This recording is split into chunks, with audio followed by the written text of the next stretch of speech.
positions well, help Eman at the right time, and are willing to trade either the second or third turtle to make sure that they can help Eman get a decisive win in lane, RSG might actually be able to force the last game. Here we go. It comes down to this. The last game or the last chance for RSG to take us all the way. AP Bren at match point, game number 4. All right, we're going to get into it very soon here. Kyle TZ on the Akai is not the most common sight that we see, but we have seen that it is very effective. Now, this Minotaur has been snubbed, I think, for the most part here in the playoffs. It's so weird. Yeah, but it does fill in. It has shown up in the last few weeks of MPL, That's right. No, because of its stats in the later half of Season 12, I could have sworn we were becoming a Minotaur country, but real quick, Ogun here taking quite a few hits. Light hits a milestone here tonight. He's now ranked 7 in all-time assist leaderboards, surpassing Kapitan Etomax of Smart Omega with 1837 assists. Yeah, Light really coming into his own here. That's a career high for him after debuting in Season 7. Now, let's see if Light getting that milestone will be able to be the Light for RSG to Whoa! So that's the aggression. And instead of a gold lane gank, it's an XP lane gank. They know that it's important that the Yutang has a lead over the Paquito. Very nice catch here, and I don't think AP Bren actually expected that, which is the best thing that they can do in this game. Yeah, no, all the more. The reason why I agree with that is because Flap used his sprint. So he had all the intentions of not dying. Yeah, so wow. Catching Flap TZ out by surprise. That's a world champion. That's not something you do every day. That's a SEA Games job. He won a Philippine championship and the world championship in his rookie year. He's a multi-generational talent. Again, he's won in the pandemic, post-pandemic. What's going on here? Yeah, that's something that's gonna have to be watched in the tapes here. Oh, you see the Nats is very aggressive here with few flying up on the sides. But what they don't have is that Netherrealm, which Aqua is already using here. And that's netting them a pretty good advantage, although they are kind of starting to get whittled down. Their ultimates are going to be used up. Irad going to be all alone on that turtle. That's still going to be an advantage for RSG for sure, but they're not done fighting yet. And they're going to score 1! Ooh. Another falls. A few bites it. Now Light coming in. There he goes. Another... That's so many advantages coming over to RSG. It makes me wonder. What is happening to Bren here? For Marco. Barely catching the tail end of that flicker. Oh, and here we see Irad commits Grand Theft Purple. Did he get it? Served it up to Aqua too. It was like, all right, you know what? I have my purple buff. I think it might be good if Paramis could get it as well. So now it goes in the hands of Aqua. AP Bren are right now, I feel like they are surprised. I'm not sure if they expected RSG to play like this. And again, you got to commend the RSG. After everything they've been through leading up to this game, they now have a 3-0 lead, and they've made the right calls to try and build themselves a more comfortable position. Again, one of the reasons why we were doubting this lineup of RSG against AP Bren is because they're mainly a Faramis comp, and there's so many pieces on the side of AP Bren to make to give that a lot of hard time. So, a good adjustment by RSG. That first turtle was Light, was level 4, while Oakwen was not. They didn't have access to that Minoan Fury. That and, of course, the whole mystery of what happened to Flap. Yeah. We just caught it at the tail end, and he just died underneath his tier 1 turret, too. So, where was the 15% damage reduction underneath the shield, right? And that means he stayed a little too long. What's going on with AP Bren here? RSG 1,000 gold ahead now. Light coming in. Cancels the Circling Eagle. And trying to push the advantage here. And that small bit actually leading into huge gains for RSG, who are now up by 1.4k and might get more here. Irad forcing it onto Kyle. Ooh. Getting back into form. We're seeing the mechanic get back into it. And Flap T suffering once more to the hands of the Yuzhong. There has to be something with Nats' Yuzhong, very specifically in this game. Yeah, he's pissed off. That's what it looks like. And right before that duel, he was actually able to fully build the Hunter Strike. And I think we're just really seeing the strength of Char residue now. A Hunter Strike at 4 minutes? Yep. Woo! Rushed it, did he? Woo-wee. Oh, no. Even the purple. Is that the second time? No, Kyle TZ got it. Okay. Yeah. But that means he doesn't have the retribution for the turtle. Yeah, that's massive. And RSG knows it. They're banking on him not having it. And AP Bren will concede. for the meantime. Oh, gentlemen, 5 minutes in. AP Bren on the back foot. It's as clear as day. They are on a defensive position now with RSG. 2K ahead here. That's saying something, because you don't do that every day with Bren here. And then right now, I feel like they have all the cards. And what's RSG going to do? Are they going to do the exact same thing Bren did here? We're going to have to find out. As more members are positioned up, turret's actually super low, and they catch up on the Erad. There's the Netherrealm, and it puts him back into the game. Oh, he's so far in. The Praiser's Wrath already spent in. Ogwin flickers out. No dice.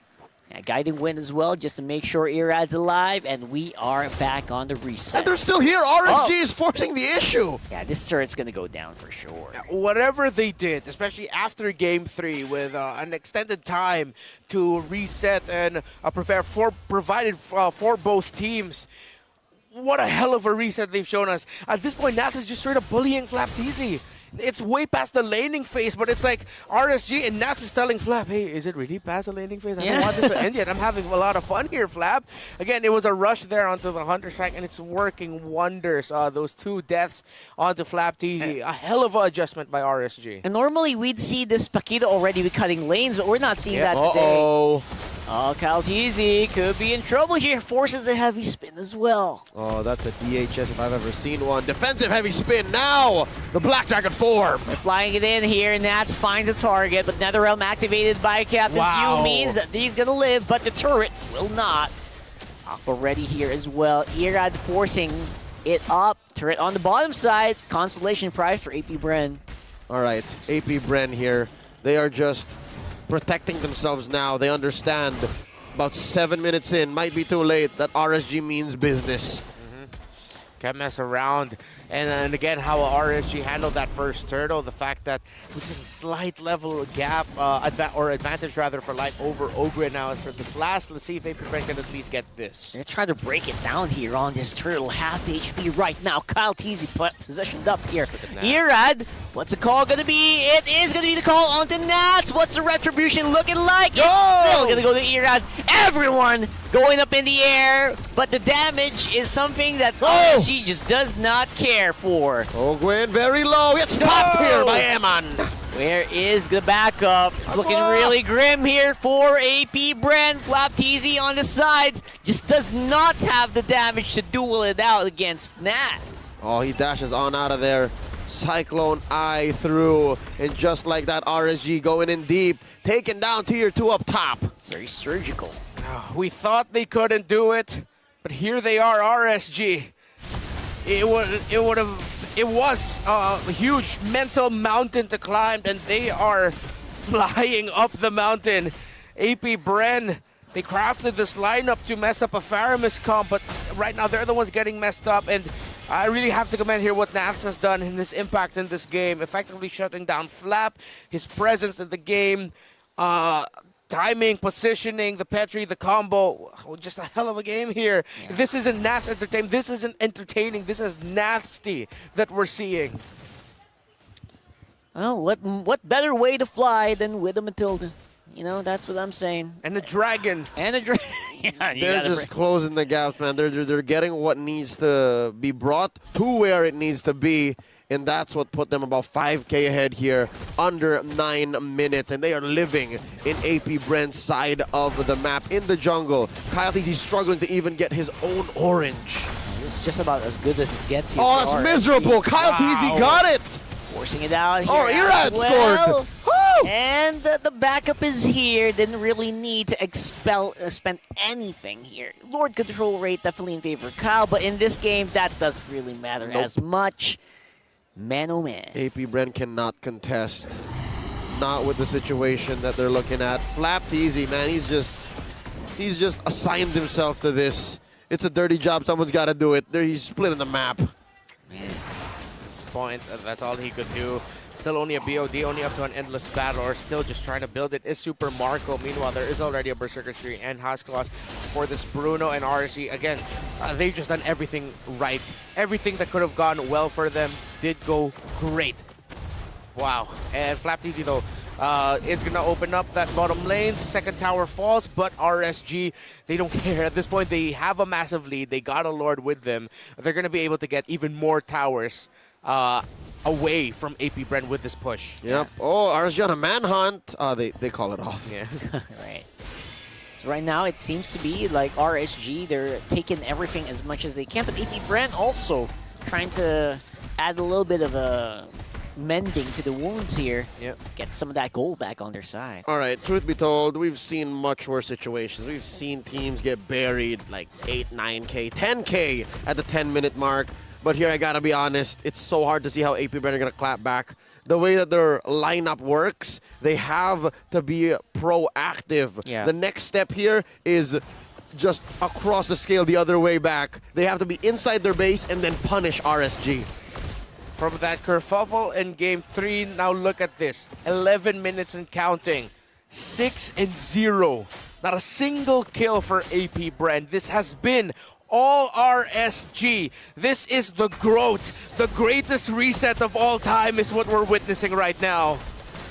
Yeah, that's definitely it. That's Uh-oh. 100% reset. Flying it up on the Natcher on the back. 2 flying members of RSG. Everyone's in the air. Like, you just don't care. Oh. And there it goes. Another realm already used up. Yeah. That would mean a massive team fight, blowing it up left, right, and center. Kyle TC low. Super Marco gets a kill on the Dragon. Make that a double. Lord's still awake, but that's best case scenario here for AP Bren, if you ask me. A successful defense plus 2 key kills put down onto the Sheriff. If there's a rubber band coming through, it starts here. This is how you start flexing it. RSG got punished. AP Bren, their first 2 kills here in game number 4. Yeah, though that looked greedy from RSG, I believe we have to commend Flap for what he did there. He was actually able to stop Eman from helping out the other members of RSG. It was a great dive. It was a good call by RSG to actually do that. It did not look greedy in my eyes until Flap TZ single-handedly stopped that Bruno from being able to help in that fight, meaning that AP Bren had more chances to successfully defend and punish, which they did. I mean, yeah. It was the Bruno, yes, but in my eyes, it was Flap doing man to man to man to man defense. He was pulling back 3 Yeah, dudes. absolutely. And right now, despite the successful defense and 2 kills, AP Bren, that timers is just too low, which means everyone's back on the field here. Not really going to be able to capitalize on that too much. Well, when the cat is out, the mouse goes to play, and they were able to score a little bit in mid and a push up top. What's this, light? 1v1? Not sure what that's about, but yeah, maybe just trying to buy some time for Flap here. Yeah, it's them trying to force a rotation on the side of RSG if ever they were going to show themselves in the middle portion of the map. But no, RSG hold firm. Although they do send Emma down, show themselves there, but they do have the man advantage in the Lord Pit, while they were also able to clear the minion wave down bottom. Here we go. Another circling eagle answered by a heavy spin. Yeah. 2 key ult spent over, and I think AP Bren, they are going to accept the fact that they cannot contest. 100%. There's just no way that you're going to be able to contest that, especially with a heavy spin already used. If RSG and AP Bren know it, although Flap TC just trying to get some scraps of gold there on the bottom side of the field. Not really going to result in much. AP Bren still trailing. Okay, so for Eman, he's already up to a Sea Halberd, already fully built. He's just going to trade out those pants for what I believe will be a Wind of Nature later on. Meanwhile, for the Clint, still trying to build up to the Berserker's Fury, if I'm not mistaken. Already did have to rush that Malefic Roar. So that's something RG has to acknowledge here. The Clint damage will be existent. However, if ever RSG decide to throw bodies, they have to be calculated with it. As weird as that is to hear, this can be a devastating push or even endable for RSG. Yep, key here is the fact that Lord came in a little early, and AP Bren have to defend from 2 sides here, mid and top. Yeah, luckily for them, Flap TC has been working on that bottom side, so that's one side they don't really have to worry about too much. That's as clean a defense as it gets. Okay, still minion waves coming in here. Let's see if they force anything. Oh, there Go goes the signal. dragon. There it is. No. Oh, that is huge. Black Dragon form already used up. Ogwin flying in the middle of everybody. Everyone just jumping in the air. Once more, Kyle TC trying to see if he can pin anyone down, but no one was home. Oh, they pop a few Netherrealm health bars, and there's a big Appraiser's Wrath, but no dice. AP Bren holding their ground. You see there the effect of the Guiding Wind shields provided by the Matilda with her Flask of the Oasis, and most importantly, the timing of Aqua's Netherrealm was clutch in saving RSG and minimizing the impact brought to the table by the ultimate that Ogwen dished out. Whoa! What's it gonna be? No Netherrealm available here, right? They already used it, but they're gonna go anyway. Eman gets a kill on the flap there. Bonk. And there goes the Appraiser's Wrath just to get that done. Ogwen It's a does free v5. Not have the Minoan Fury. They cannot defend like this. RSGPH, they smell it.